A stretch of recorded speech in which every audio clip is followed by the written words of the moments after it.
इसके बाद सियासी बयानबाजी का तेज होना बड़ा लाजमी। बिल्कुल, चूंकि भारतीय जनता पार्टी अब पूरे मामले में कांग्रेस पार्टी को सीधे सीधे कटघरे में खड़ा कर रही है।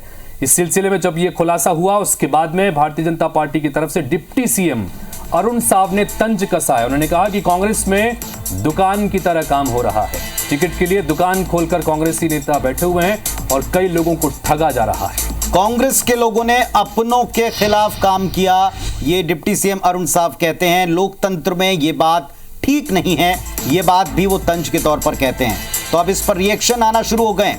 प्रदेश के उप मुख्यमंत्री ने इस पर कहा है कि टिकट के लिए दुकान खोलकर बैठे हैं कांग्रेसी। ये भी कहा है कि इस तरह की सौदेबाजी ठीक नहीं है।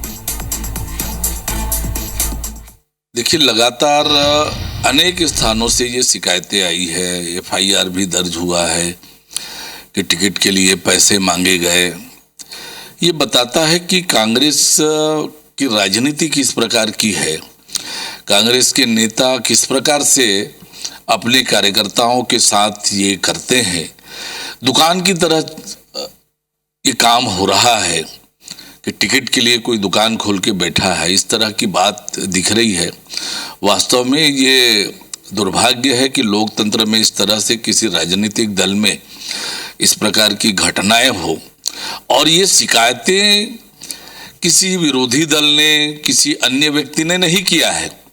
उनके पार्टी के ही लोगों ने अपने नेताओं के खिलाफ अनेक शिकायतें छत्तीसगढ़ में ही देखने सुनने में आया है। तो ऐसा लगता है कि ये दुकान की तरह काम हो रहा है, दुकान खुला है। तो ये दुर्भाग्य की बात है, लोकतंत्र के लिए ये ठीक नहीं है। सर, 2023 विधानसभा चुनाव में मुझे याद है आप प्रदेश अध्यक्ष थे, तब आप यही आरोप जो है कई बार लगाते थे कि कांग्रेस की टिकट जो है उनके नेताओं को मेहनत से, उनकी सक्रियता से नहीं मिलती है बल्कि पैसे से मिलती है। तो अब क्या माने सर, जो आरोप आप पहले लगाते थे प्रदेश अध्यक्ष के रूप में, वो अब यहाँ पर सार्थक होती नहीं? ये तो स्पष्ट रूप से दिख रहा है। शिकायतें जो आई है, समाचार जो आया है, एफआईआर जो दर्ज हुआ है, वो तो यही बताता है कि किस प्रकार से लेन देन से टिकट बांटने का खेल कांग्रेस में हुआ है, होता है और आगे न जाने क्या होगा। पर ये लोकतंत्र के लिए और एक इतने देश की इतनी पुरानी राजनीतिक दल के लिए ये ठीक नहीं है।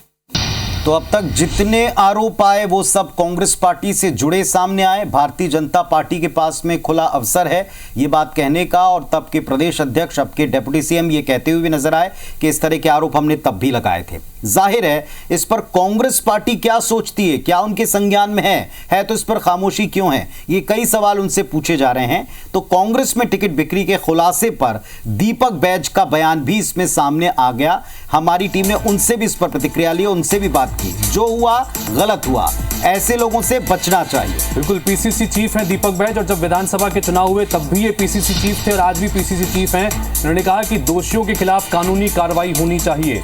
कांग्रेस पार्टी ऐसे लोगों पर कार्रवाई करेगी। ऐसे लोगों से सावधान रहने की जरूरत है। वो अपनी ही पार्टी से जुड़े हुए इस घटनाक्रम जो खुलासा हुआ है उस पर वो बात कर रहे हैं। बीजेपी के आरोपों पर भी उन्होंने कहा कि बीजेपी पहले अपने घर में झांके। जानकारी हम लोग तो अभी आया है, गलत है। ऐसे लोगों से बचना चाहिए और निश्चित रूप से ऐसे मामलों पे कार्रवाई होनी चाहिए। पार्टी इसके लिए कभी भी स्वीकार नहीं करती। ऐसे लोगों पे कानूनी कार्रवाई होना चाहिए और मैं समझता हूँ कि इस तरह के लोगों से दूर भी रहना चाहिए।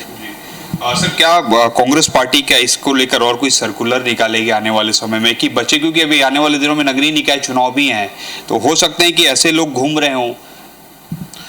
मेरा तो ये संदेश है कि हम लोग कोशिश करेंगे पूरे पारदर्शिता के साथ हम काम कर रहे हैं और पूरे पारदर्शिता काम हो। ऐसे लोगों से सावधान रहने की ज़रूरत है। कोई भी बात है सीधा हमसे आकर कहे। टिकट किसको देना नहीं देना ये पार्टी मापदंड तय करेगी। जो जीतने का लायक है टिकट उसको देगी, लेकिन इस तरह से लोभ, लालच और छल कपट से हमारे कार्यकर्ताओं को, नेताओं को दूर रहना चाहिए। सर, एक लास्ट सवाल है। अब इन दोनों मामलों पे एफआईआर भी हो गई है, तो बीजेपी जो है वो तंज कस रही है, कह रही कि कांग्रेस में जो है नेताओं कार्यकर्ताओं का जो है मेहनत है, सम्मान है या उनकी सक्रियता है, अनुभव, वो नहीं देखा जाता, पैसे के दम पर वो मिल जाता है। इन आरोपों को कैसे देखें? देखिए, आरोप सरासर गलत है, इसमें कोई सच्चाई नहीं है। भारतीय जनता पार्टी कितनी पाक साफ है वो सब जानते हैं, लेकिन कांग्रेस में अगर कोई इस तरह के काम करता है तो निश्चित रूप से पार्टी कार्रवाई करेगी। और पार्टी सख्त है, पार्टी तटस्थ काम कर रही है और पार्टी पारदर्शिता से काम कर रही है। जो मेहनत करेगा, जो जीतने के लायक है, चाहे किसी भी चुनाव हो, पार्टी इसको टिकट देगी। लेकिन इस तरह के लोभ लालच से पार्टी में उसके लिए कोई भी स्थान नहीं है। तो चार मामले सामने हैं। कुछ जगहों पर पुलिस के हाथ चढ़ चुके हैं आरोपी और कुछ जगहों के ऊपर अभी भी फरार चल रहे हैं आरोपी। ऐसे में पार्टी अध्यक्ष का यह कहना कि इस तरह के मामलों पर पार्टी संजीदा है, एक्शन लेगी, इन लोगों से बचना चाहिए, अपने आप में सवाल उठाते हैं कि क्या इन पर अब तक एक्शन नहीं हो जाना चाहिए था? क्या ऐसे लोगों के खिलाफ पार्टी कैसे भीतर के अपने कार्यकर्ताओं को, असल कार्यकर्ताओं को सुरक्षित रखे, नहीं देखा जाना था? क्योंकि अब मामले में एफआईआर हुई और आईबीसी 24 ने यह बड़ा खुलासा किया है। लेकिन विधानसभा चुनाव में करारी हार होने के बाद जब लोकसभा चुनाव की तैयारियों में पार्टी लगी हुई थी, तब पार्टी के भीतर से ही कई कार्यकर्ताओं ने ये गंभीर आरोप लगाए थे अपनी ही पार्टी पर कि पैसे लेकर टिकट बांटे गए, जिसकी वजह से बुरी हार का सामना करना